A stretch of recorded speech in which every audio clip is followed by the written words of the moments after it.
Good morning to all of you.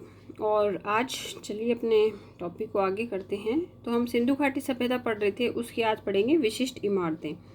तो हड़प्पा सभ्यता की खुदाई से जितने भी भवन प्राप्त हुए हैं उनमें जो भंडार गृह होते हैं जहाँ पे अन्न सिक्योर करते हैं हम, तो वो 6 बड़े कमरों के रूप में मिले हैं, जिनके बीच में एक गैलरी बनाई थी।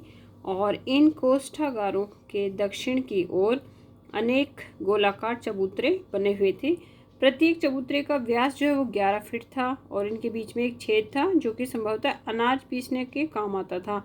चबूतरे के इन छेदों में गेहूं व जौ के अवशेष मिले हैं। मतलब एक चबूतरा बनाया, उसके बीच में एक हॉल बनाया, तो हो सकता है कि उसमें कोई लकड़ी का या कोई पत्थर का डंडा वगैरह लगा के, जैसे कोहलू का बैल घूमता है उस तरह से घुमा के जो है वो अनाज पीसा जाता था। अब देखिए इस तरह से नदियों के सामने जो है कोष्ठागार बनाए जाते थे ताकि यहाँ से नावाई और या कोई भी उनके जहाज वगैरह जो भी व्यवस्थाएं थी, तो यहाँ से सामान उतारा और सीधा जो है इसके अंदर पहुँचा दिया। ठीक है।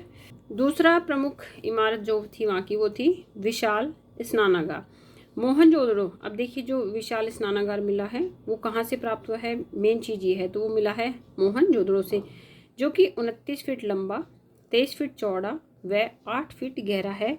कुंड के फर्श के भीतर ईंटों का प्रयोग इस प्रकार किया गया है कि उनके बीच दरार न रहे और फर्श की दीवारों की जड़ाई खड़िया मिट्टी से की गई है। और सबसे जो एक बात है, दीवारों के भीतर जिप्सम का लेप किया गया है। जिप्सम जो होता है एक वो होती है धातु होती है जो कि पानी को अपने अंदर ऑब्जर्व या पानी को आर पार नहीं जाने देती है। तो उस समय भी आप ये देखिए 2300 ईसा पूर्व में भी जिप्सम का प्रयोग जो है उस मनुष्य के द्वारा किया गया। कुंड में आने जाने के लिए उत्तर व दक्षिण में सीढ़ियां बनाई गई हैं और कुंड के जो ढलान है वो दक्षिण पश्चिम की ओर दिया गया है। ठीक है। और उसके चारों तरफ बरामदे बनाए गए हैं, बरामदों में स्नानागार जैसे हैं और उनमें नाले बनी हुई है। अब देखते हैं हम दूषित जो था जल, उसकी निकासी कैसे होती थी। तो वो एक डायग्राम के माध्यम से मैं आपको दिखाती हूँ कि अब जल निकासी में क्या था, ये नालियाँ बनी हुई हैं। ठीक है। इधर से हम शुरू करें, इधर से करें तो नाली आई, फिर एक गड्ढा बनाया। ठीक है। फिर नाली, फिर खड्डा, फिर नाली, फिर खड्डा। तो ये जो इसे कूप कहा गया है, तो मतलब अगर यहाँ से कोई भारी चीज़ है वो पानी में बह के आ रही है तो वो कहाँ गिरेगी, इस खड्डे में गिर जाएगी, वो आगे नहीं बह पाएगी और पानी जो साफ़ है वो चला जाएगा, कचरा यहीं गिर जाएगा।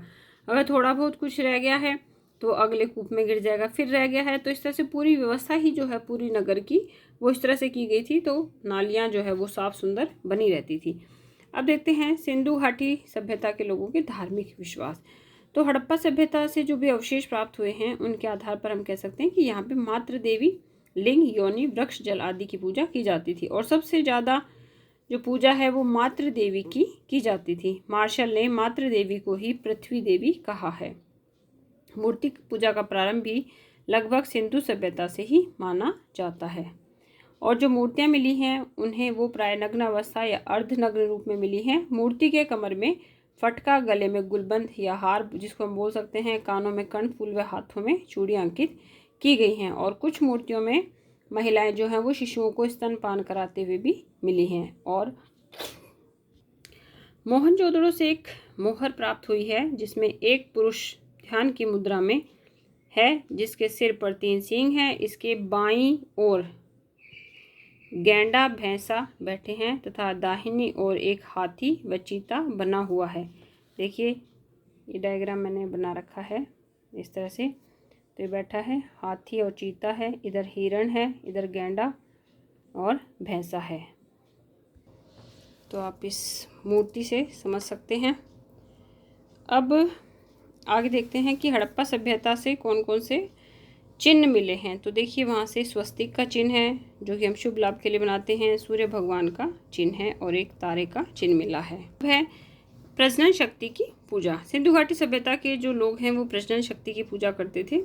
तो उसके हम कैसे सिद्ध कर सकते हैं, तो छोटे छोटे लिंग व योनि के आकार की वस्तुएं जो है वहाँ से मिली हैं, जिससे हमें इस बात का आभास होता है या पता चलता है कि वो लिंग पूजा करते थे। फिर आता है वृक्ष पूजा। तो सिंधु घाटी सभ्यता से जैसे पीपल है, नीम है, बबूल, खजूर आदि आजकल जो भी पेड़ वगैरह हम देखते हैं वो सब पेड़ जो हैं वो वहाँ से मिले हैं। फिर है इम्पॉर्टेंट चीज़ पशु पूजा। तो सिंधुवासी जो है वृक्ष पूजा के साथ साथ पशु पूजा भी करते थे। मोहनजोदड़ो से प्राप्त एक ताम्र पर एक ऊबड़दाल बैल जो है वो अंकित मिला है। सिंधु वासी जो है इसे शक्ति के प्रतीक के रूप में देखते हैं और वो बैलों की पूजा की जाती है।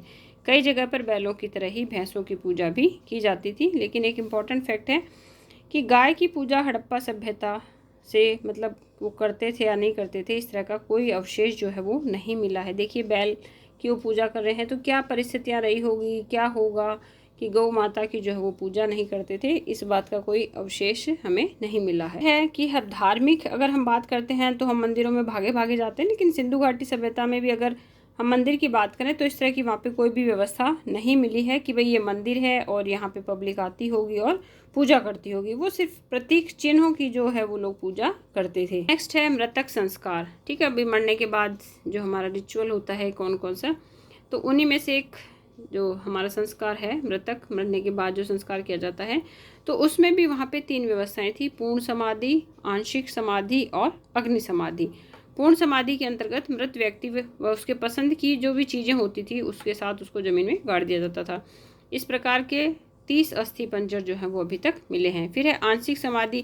इसके अंतर्गत शव को पहले पशु पक्षियों को खाने के लिए छोड़ दिया जाता था और वो पशु पक्षी खा लेते, उसके बाद जो बचा खुचा शरीर बचता था तो उसको मिट्टी की हांडी में या खड्डा खोद के जो है वो दबा देते थे। तो इस तरह की केवल 5 समाधियाँ मिली है। और अग्नि संस्कार आपको पता ही है जो कि हमारे समाज में किया जाता है कि मृत्यु के बाद में जो है शरीर को अग्नि के हवाले कर दिया जाता है। इसी प्रकार अगर हम वहाँ के सामाजिक जीवन की बात करें तो सामाजिक जीवन में भी 4 लोगों में बटा हुआ था, 4 भागों में। प्रथम वर्ग में विद्वान लोग थे, द्वितीय वर्ग में योद्धा वर्ग थे, तीसरे में व्यापारी थे और चौथे में सेवक थे। जैसा कि हम कहते हैं ब्राह्मण, वैश्य, शूद्र और क्षत्रिय। ठीक है, मैंने क्रम सही नहीं बोला है, ब्राह्मण, क्षत्रिय, वैश्य और शूद्र।